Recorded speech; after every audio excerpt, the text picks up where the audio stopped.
আমরা যখন এখানে সত্যাগ্রহে বসার কথা ঠিক করলাম, থানা গতকাল থানার পক্ষ থেকে ফোন করে আমাদেরকে বলা হলো জাঙ্গিপাড়া থানা চত্বরে কোনোভাবে প্রতিবাদ করতে দেওয়া যাবে না। কার মধ্যে ওসির এই ভয়, জাতীয় কংগ্রেসের ছাত্র সংগঠন ছাত্র পরিষদকে রাস্তায় বসতে দেওয়া যাবে না।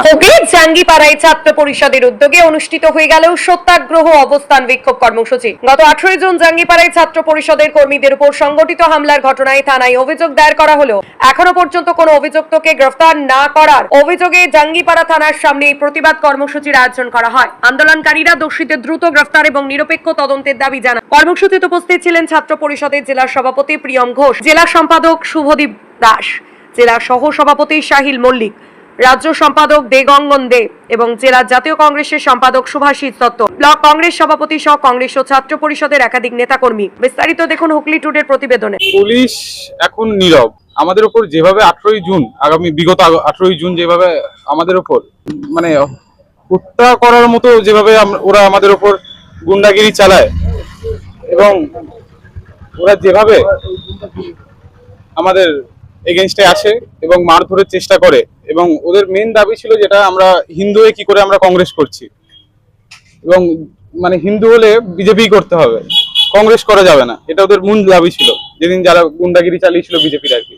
আমরা লিখিতভাবে পুলিশ স্টেশনে সবই জানাই। থানার ওসি আমাদের সেদিনকে সাহায্য করেন, পুরোভাবে সহযোগিতা করেন এবং যেসব জিনিসগুলো আমাদের ছিল সেখানে ওগুলো আমাদের পুনরুদ্ধার করতে সাহায্য করেন। কিন্তু তারপর যখন এবার অ্যাকশন নেওয়ার টাইম, এদের এগেনস্টে গ্রেপ্তার করার টাইম, তখন পুলিশ প্রশাসন নীরব এবং উনি এখনো আমাদের আশ্বস্ত করছেন যে তারা কাজ করবেন।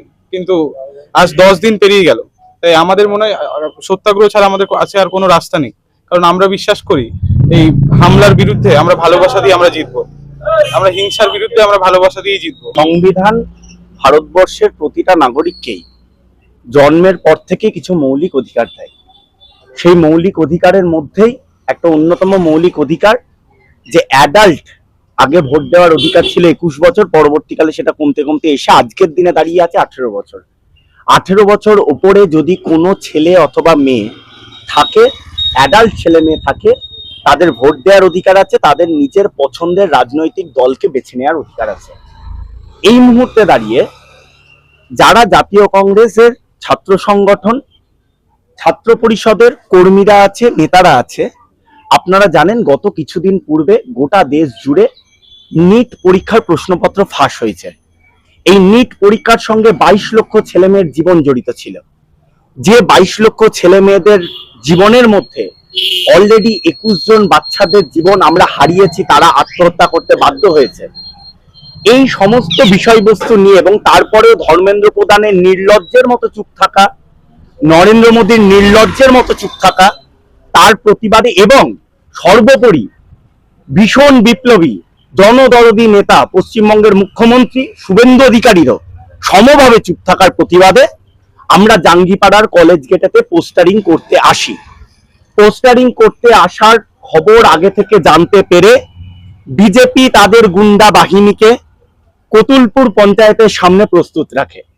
আমরা যে সময় প্রোগ্রাম করতে ঢুকছি ওই রাস্তা ধরে হঠাৎই আমাদের 10-12 জন ছেলেদের ওপর হঠাৎই বিজেপি সেই গুন্ডা বাহিনী আক্রমণ করে আমাদের নেতা কর্মীরা সেখানে রক্তাক্ত হয়। রক্তাক্ত অবস্থায় সেখানকার স্থানীয় মানুষের সহযোগিতায় আমরা সেখান থেকে উদ্ধার হয়ে থানায় আসি।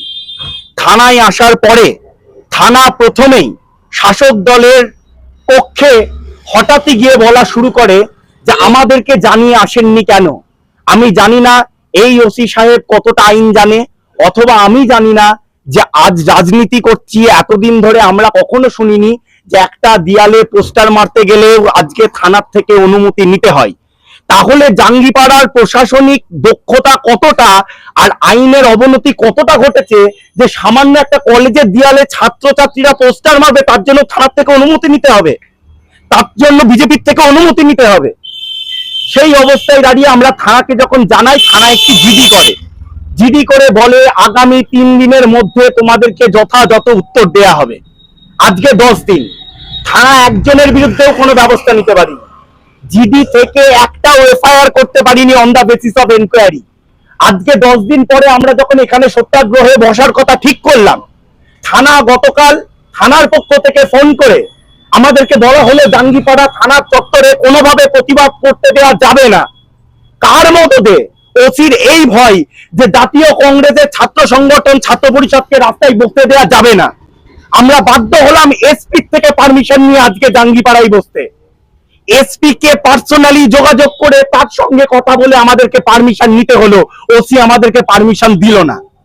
সুতরাং এই বিজেপি এবং প্রশাসনের কিসের যে ভয় জাতীয় কংগ্রেস এবং ছাত্র পরিষদকে আমরা জানি না। আর আমাদের বার্তা এই বিজেপির গুন্ডা বাহিনীকে এতটাই, আপনারা আসুন, আজও জাঙ্গিপাড়াতে আমরা বসে আছি, আজকে আবার রক্তাক্ত করুন, কিন্তু আমাদের পক্ষ থেকে আপনারা একটা আঘাত পাবেন না। রাহুল গান্ধী আমাদেরকে শিখিয়েছে নফরত কে বাজার মে মোহব্বত কে দোকান খোলুঙ্গা। আপনারা আমাদেরকে যত ঘৃণা দেবেন, যত মারবেন, প্রতিফলনে আমরা শুধু ভালোবাসা দেব। কারণ এই ভালোবাসা জাতীয় কংগ্রেসকে গঠন করেছে, এই ভালোবাসা এই দেশকে স্বাধীন করেছে, এই হিন্দু মুসলিমের ঐক্যবদ্ধতা এই দেশকে স্বাধীন করেছে।